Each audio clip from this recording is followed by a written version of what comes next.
시므리라고 하는 왕이 등장합니다. 오늘 본문에 보니까 며칠 동안 왕 노릇했어요? 7일 동안입니다. 7일.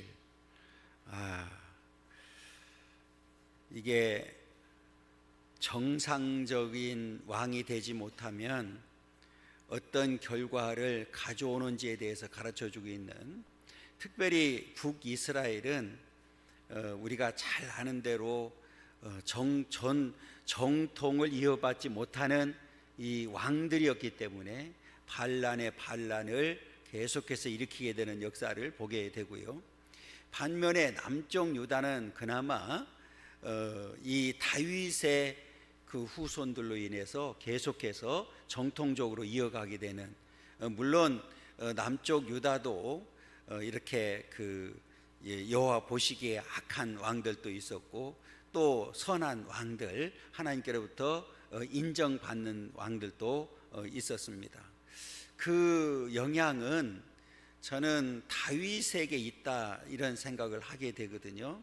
그 이유는 뭐냐면, 우리가 잘 아는 대로 다윗은 왕이 되기 전에 사울로부터 도망다니는 그런 신세가 있었죠. 그리고 그 사울이 그 다윗을 죽이려고 많은 군사를 거느리고 이렇게 찾아다닙니다. 그때 사실은 다윗이 사울을 죽일 수 있는 여러 번 기회가 있었습니다. 그런데 그때마다 다윗이 한 게 있죠. 안 죽입니다. 그 이유는 어찌됐든지 하나님께서 기름 부어서 세운 종이기 때문에 하나님께서 알아서 할 거라고 하는, 그리고 하나님께 맡기는 이제 그런 역사를 보게 됩니다. 만약에 그때 다윗이 사울 왕을 죽이고 왕이 되었다고 하면 아마 또 다른 반란에 의해서 이렇게 남쪽 유다도 정통적으로 이 왕의 존경을 받고 하는 그런 나라가 되지 못하고, 오늘 북이스라엘처럼 계속해서 반란의 반란을 이제 일으키는 그런 나라가 되지 않았을까, 이런 생각을 하게 됩니다. 아마 하나님께서는 그 다윗의 이 아름다운 이 지도자를 향한 그런 이 존경심, 이런 것들을 통해서 그 이제 나라가, 물론 이 왕들이 이제 정통적으로 세워지긴 하지만 이 우상숭배도 하고 하는 일들이 있었죠. 그럼에도 불구하고 계속해서 그 대가 끊이지 않도록 역사했던 이유가 바로 여기 있지 않나, 이렇게 보게 되고요. 오늘 북이스라엘은 처음부터 잘못된 이 왕들이 세워지기 시작했고, 이제 우상숭배하는 그런 일들이 있었기 때문에 오늘 여호와 보기에 악하다, 여로보암의 길로 행했다, 이런 두 마디로 우리가 이제 정의를 할 수 있지 않나, 이렇게 볼 수 있습니다. 우리가 잘 아는 대로 엘라, 이제 시므리가 이제 죽이고 그 죽인 왕이 바로 엘라라고 하는 왕인데, 이 엘라도 사실은 반란을 일으켜서 왕이 된 사람이죠. 그리고 2년 동안 통치를 하게 됩니다. 그 당시에 바벨론 이 기브돈이라고 하는 지역에서 전쟁이 있었습니다. 전쟁이 있었는데 엘라라고 하는 이 왕은 전쟁에 가지 아니하고 그냥 수도에 남아 있었습니다. 그 수도에 남아 있을 때에 그 반란을 일으켜서 그 엘라 왕을 죽이고 시므리가 이제 왕이 되는 이제 그런 과정을 오늘 본문을 통해서 가르쳐 주고 있습니다.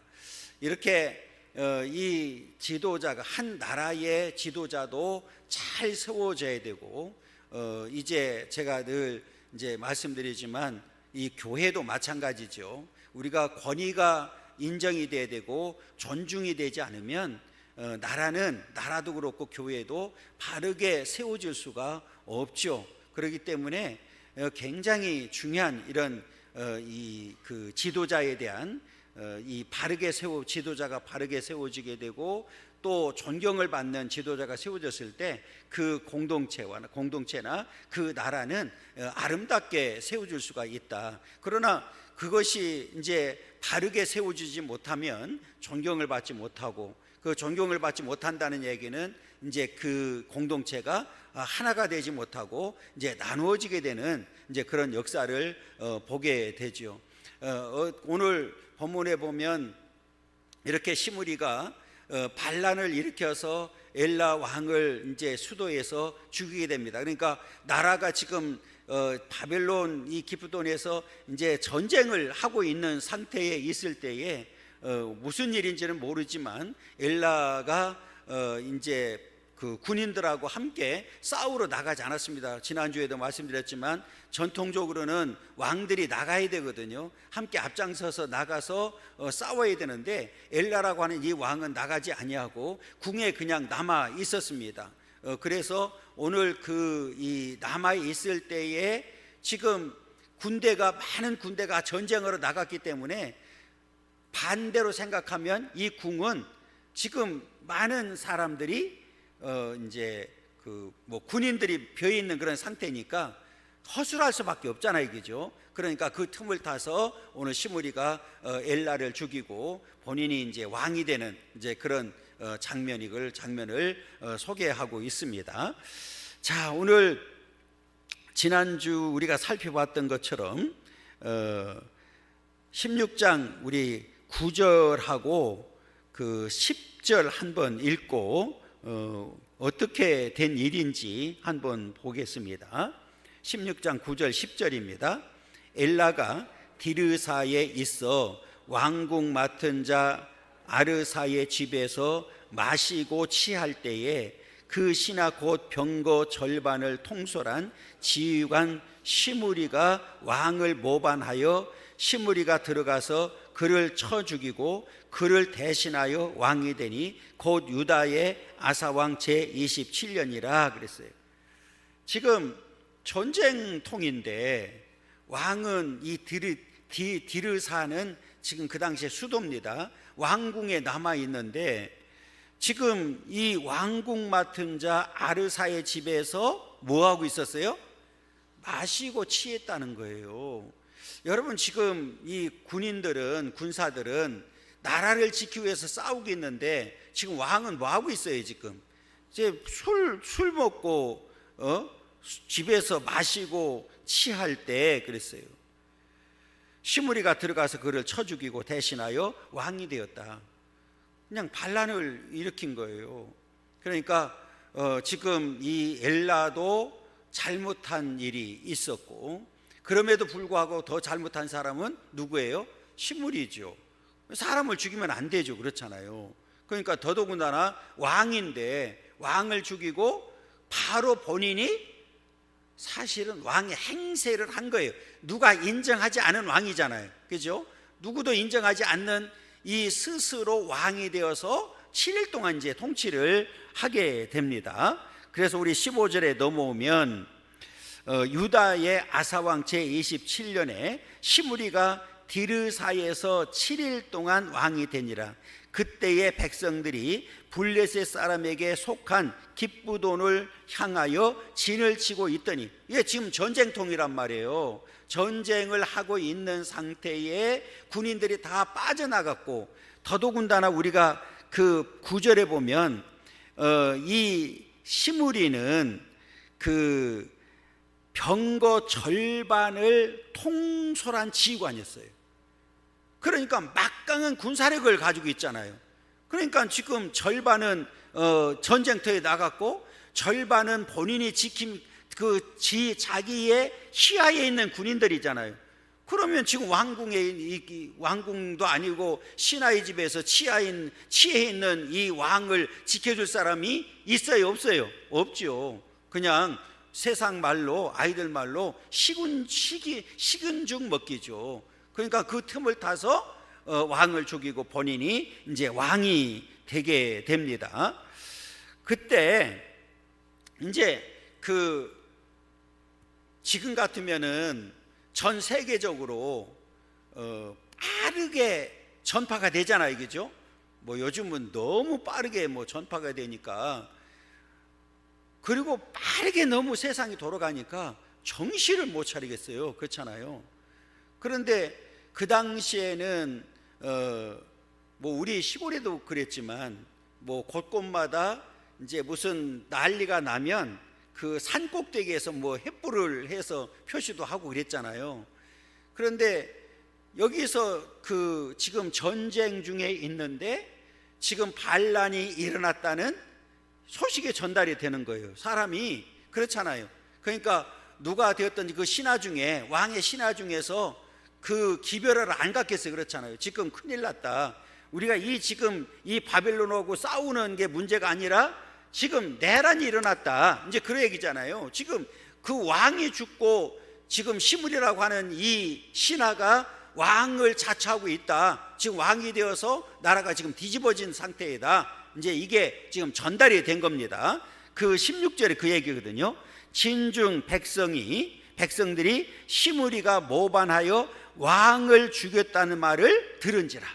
그죠? 그러니까 지금 이 그 싸움터에 나가 있는 그 소위 말하면 백성들이 이제 군인들이잖아요. 이 사람들이 시므리가 모반했다. 그래서 왕을 죽였다. 이 말을 이제 듣게 돼요. 그러면 순간적으로 얼마나 충격을 많이 받았겠어요. 그렇잖아요. 지금 우리나라도 신하가 대통령을 죽이는 일이 있었잖아요. 그죠? 그러니까 그때 저녁에 그런 일이 생겼지만 발표는 언제 했어요? 그 이튿날 했습니다. 그러니까 왜 그렇게 할 수밖에 없느냐? 여러분, 잘못하면 그 당시에 우리는 북한하고 지금 늘 대치하고 있는 상태잖아요. 지금 대통령이 지금 문제가 생겼다, 시해를 당해서 죽었다, 그러면 북한에서 또 뭐 할 수 있어요? 또 쳐들어올 수 있는 거잖아요. 그죠? 그러니까 그 공백을 주지 않기 위해서 극도로 이제 그 내부적으로 이제 어느 정도 이제 정리를 하고 난 다음에 그 이튿날 이제 발표를 하게 되죠. 그러니까 그때는 전혀 몰랐죠. 그 이튿날 우리가 알게 됐죠. 그러니까 이렇게 이 왕이 이제 그 죽었다는 소식을 들었을 때 백성들 입장에서는 큰 충격을 받을 수밖에 없죠. 그런데 이 백성들이 그 말을 듣자마자 한 일이 있죠. 그건 뭐냐면 다른 왕을 세우는 거예요. 그러니까 지금 누구를 세우느냐면 군대를 이끌고 전쟁터에 와서 지금 싸우고 있는 군대 장관을 왕으로 세우죠. 여기서 우리가 이제 차이가 있습니다. 물론 이 왕도 모든 백성들로부터 인정받는 왕이 아니지만 사실은 시므리는 본인 스스로가 왕이 된 거예요. 그렇잖아요. 누구도 인정하지 않았어요. 그냥 왕을 죽이고 난 다음에 내가 왕이다 이렇게 이제 그냥 선언한 것 뿐이고, 반쪽이라도 오늘 세워지는 왕, 그죠? 군대 지휘관으로 오므리를 이스라엘 왕으로 삼는데, 이 왕은 그럼에도 불구하고 일반 그 많은 백성들로부터 인정받는 왕이 됩니다. 그죠? 이 군인들이 자기들을 지휘하고 있는, 앞장서서 지금 싸우고 있는 군대 장관 오므리를 왕으로 이제 삼게 되죠. 오늘 뒤에 보면 그 얘기예요. 그날에 이스라엘의 무리가 진에서 군대 지휘관 오므리를 이스라엘의 왕으로 삼았다, 이렇게 얘기를 합니다. 이스라엘 왕으로 오므리를 세우게 됩니다. 이 왕 위에 오른 오므리, 이제 지금은 왕이 두 사람이 된 거예요. 그렇죠? 그죠? 지금 이 궁 안에는 시므리가 있고, 그죠? 지금 바벨론 군대와 지금 싸우고 있는 군대 장관 오므리가 있는 거예요. 왕이 두 사람이에요. 그러면 한 나라에 왕이 두 사람이 있으면 됩니까? 안 됩니까? 그거는 나라가 나눠질 수밖에 없는 거잖아요. 지금 우리나라도 완전히 나눠져서 난리인데, 이게 이 오므리 입장에서는 빨리 뭐 해야 돼요? 시므리를 제거해야 되잖아요. 그래서 7일 천하로 끝날 수밖에 없었던 이유가 바로 여기 있거든요. 그래서 지금 기쁘돈에 이 진치고 있는 그 진을 풀어버리고 군사를 거느리고, 지금 많은 군사를 또 거느리고 갈 수밖에 없는 이유가 뭐냐면 앞에 우리에게 답을 주었어요. 9절에 보면 그 신하 곧 병거 절반을 통솔한 지휘관 시므리, 병거 절반을 통솔하는 지휘관 시므리이기 때문에 지금 지휘관 대 지휘관이 붙는 거예요. 그러니까 이게 군인 대 군인이 붙는 거잖아요. 지휘관 대 지휘관이 붙는 거예요. 우리나라도 어떤 이제 뭐 계엄을 선포하게 되면 결국은 군인 대 군인이 붙잖아요. 그렇잖아요. 이게 이제 문제예요. 그러나 어찌됐든지 한쪽이 뭐 승복을 하든지 한쪽이 죽든지 해야 이건 끝나는 거잖아요. 그러니까 오므리가 그 군대를, 많은 군사를 또 다시 거느리고 갈 수밖에 없는, 그래서 그 17절에 보면 오므리가 이에 이스라엘의 무리를 거느리고 기브돈에서부터 올라와 디르사를 에워쌌어요. 이 디르사, 이 궁을, 이제 수도 성읍을 완전히 에워쌌어요. 자, 에워쌌다는 얘기는 지금 시므리가 왕이 되어서 그 안에 지금 있는 거고, 그 다음에 그 안에 시므리가 지휘하는 군사들도 있겠지만 지금 그 오므리가 데려온 군사보다 적을 수밖에 없잖아요. 그렇잖아요. 지금 상황적으로. 왜냐하면 전쟁터로 이제 많이 나갔기 때문에, 지금 둘러쌌기 때문에 그 소식을 시므리가 듣죠. 지금 그 오므리가 많은 군사를 거느리고 와서 이 성을 완전히 둘러쌌습니다. 그러면 둘러쌌다는 얘기는 이제 꼼짝없이 시므리는 뭐 할 수밖에 없어요. 이제 잡히면 죽는 거죠. 그러니까 이 시므리가 스스로 자결을 합니다. 그래서 이제 오늘 본문에 그래서 7일로 끝나는 이유는 뭐냐면 지금 이제 성읍을 둘러싸니까 더 이상 소망이 없는 거예요. 내 힘으로는 안 된다는 사실을 아는 거예요. 지금 이 엘라를 죽일 때는 그냥 아무 저항도 할 수가 없었어요. 뭐 왕도 술 취해 있었고, 그 다음에 내가 거느리고 있는 군사들이 더 많이 있었고, 왕궁이 텅텅 비어 있는 거랑 마찬가지인데, 그때는 그냥 아무 저항도 하지 않고 그냥 나 혼자 가서 죽여도 됐단 말이에요, 이 시므리가. 그런데 지금 상황에서는 완전히 역전이 되어버린 거예요. 지금 내 힘으로는 할 수 있는 게 아무것도 없어요. 그래서 이제 그 궁에 불질러 버리고 스스로 목숨을 끊는 이제 이런 일이 생기게 됩니다. 그러니까 이렇게 그 잘못된 과정을 통해서 이 왕이 되면 반드시 잘못된 결과를 낳게 된다는 사실을 오늘 역사적으로 보여주고 있는 거예요. 이제 우리가 정신을 바짝 차려야 돼요. 지금 이제 우리 대통령이 장관들을 임명하고 있잖아요. 지금 우리나라에 있는 여성가족부를 지금 명칭을 변경하려고 하고 있거든요. 만약에 명칭 변경해서 한다고 하면은 그때는 저도 나가서 싸울 수밖에 없는데, 그때 여러분들이 따라줘야 됩니다. 안 따라주는 사람들은 반동분자야. 그 이유를 제가 설명하는 거예요. 이게 지금 뭘로 바꾸려고 하느냐면 평등 가족부로 바꾸려고 합니다. 우리가 생각할 때는 평등이 너무 좋죠. 성경을 거스르는 얘기입니다. 창조 질서를 무너뜨리는 겁니다. 평등이라고 하는 것은 남녀 평등을 말하는 게 아니에요. 제3의 성을 말하는 거예요. 여러분, 우리나라 대학교에도 우리 화장실 보면 층마다 남자 화장실, 여자 화장실 있잖아요. 우리나라에서 신학 대학이 있는 학교에서 가장 먼저 남녀 화장실을 없애버리고 공용 화장실을 만들어 버렸습니다. 지금 이걸 추진하고 있는 거예요.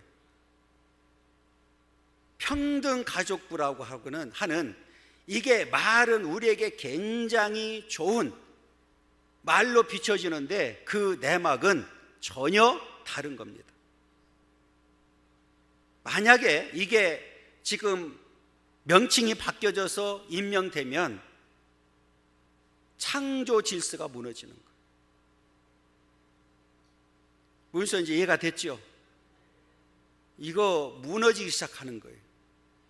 만약에 이게 시작이 되면 결국은 동성애를 합법화하는 거고 그렇게 가는 거예요. 아주 교묘하게 지금 이용하고 있거든요. 정신 바짝 차려야 됩니다. 여러분, 오늘 우리가 정말 정신 바짝 차리지 않으면 그냥 눈 뜨고 당할 수밖에 없는 세상이 와버렸어요. 그래서 우리는 이런 일이 벌어지지 않도록 우리 믿음의 사람들은 그럼에도 불구하고 뭐 해야 되느냐? 기도해야 됩니다. 이해가 됐죠? 제가 늘 말씀드리잖아요. 우리는 찬반을 할 수는 있어요. 그러나 결과는 깨끗하게 승복해야 된다. 제가 늘 말씀드리잖아요. 그것을 우리가 인정을 하고 이분이 아무튼 잘할 수 있도록 우리는 기도해야 돼요. 이런 일이 진행되지 않도록 하나님 막아달라고 기도해야 됩니다. 그래서 드디어 어제 700개 단체가 넘는 단체에서 성명서를 발표를 했고, 만약에 이것이 계속해서 진행이 된다고 하면 우리는 국민 저항을 하겠다 선언을 했습니다. 여기는 우리는 따라야 됩니다. 이해가 됐어요? 이거는 우리가 목숨을 걸고 지켜야 되는 이유가 여기 있는 거예요. 잘하는 것은 우리가 잘할 수 있도록 해야 되고, 우리가 성경에서 벗어나는 일에 대해서는 목숨을 걸고 막아야 되는 일이 우리가 해야 될 일입니다. 왜? 교회를 지켜야 되고 다음 세대를 지키기 위해서 우리는 이걸 해야 되는 거예요. 한 번 무너지면 다시 회복할 수가 없기 때문에 그렇습니다. 지금 구조는, 우리나라의 구조는 지금 한쪽에서 무엇이든지 할 수 있는 구조가 되어버렸습니다. 아무도 막을 수가 없어요. 그러면 누가 막을 수 있느냐? 주권자인 우리들이 막을 수 있는 거예요. 막을 수 있는 길이 하나도 없습니다. 지금은. 그전에는 한쪽이 평정되어 있으니까 그냥 대통령이 거부권 행사하면 되는 거예요. 지금은 일방통행하게 돼 있어요. 그러니까 여러분, 이제는 우리가 정말 정신을 바짝 차리고 성경에서 벗어난 일에 대해서는 우리는 목숨 걸고 지켜야 됩니다. 여기에 대해서는 제가 다시 말씀드리지만 순교자 정신을 가지고 싸워야 됩니다. 거기에는 저도 앞장설 거니까 여러분들이 따라줘야 됩니다. 아멘 안 한 사람들은 아주 좋은 사람이 아니야. 나라가 우리 편안해야 됩니다. 그래서 더 이상 갈등이 없도록 만드는 일. 그래서 이 오므리가 이 왕을 죽이고 이제 왕이 되죠. 그래서 18절에 보면 시므리가 성읍이 함락됨을 보고 왕궁 요새에 들어가서 왕궁에 불을 지르고 그 가운데서 죽었으니 이는 그가 여호와 보시기에 악을 행하여 범죄했기 때문이다. 여호와 보시기에 악을 행하여 범죄하는 일에 대해서는 우리는 용서하면 안 되는 거예요. 여기서 여호와 보시기에 악을 행했다는 게 뭐예요? 우상 숭배입니다. 우리가 생각할 때는 아니 7일 동안 무슨 우상 숭배를 했냐고. 아니, 이 왕은 평생 동안 우상 숭배한 사람이에요. 악을 행한 사람입니다. 여로보암의 길로 간 거예요. 여러분, 하나님 앞에 이렇게 악을 행하고 우상 숭배하는 자는 하나님께서 그냥 두지 않습니다. 여러분, 창조 질서를 무너뜨린 일에 대해서는 하나님이 그냥 두지 않습니다. 반드시 막아야 됩니다. 오늘 이 시므리가 비참하게 7일 천하로 끝나버린 역사를 통해서 우리는 교훈을 얻어야 됩니다. 하나님 앞에 바르지 못하면 얼마나 무서운 결과를 가져오는지를 우리에게 똑똑하게 보여준 그런 장면입니다. 여러분, 오늘 저와 여러분들은 이미 하나님의 은혜로 구원받았고 지금까지 하나님 은혜로 살아왔습니다. 여러분, 이제 마지막까지 우리는 이 말씀을 중심으로 해서 하나님을 잘 경외하고 섬기는 삶을 살 때 하나님께서 저와 여러분들에게 더 많은 은혜와 축복을 주셔서 복된 삶을 살도록 역사하실 줄 믿습니다. 여러분, 우리는 마지막까지 믿음을 잘 지키고 끝까지 말씀을 중심으로 해서 분별력 있는 삶을 살고 오직 하나님을 영화롭게 하고 즐거워하고 하나님께 영광 돌려드리는 그런 삶을 살아갈 수 있기를 간절히 축원합니다. 한 주간도 하나님의 은혜 가운데 승리하는 그런 복된 삶이 되기를 간절히 소망합니다.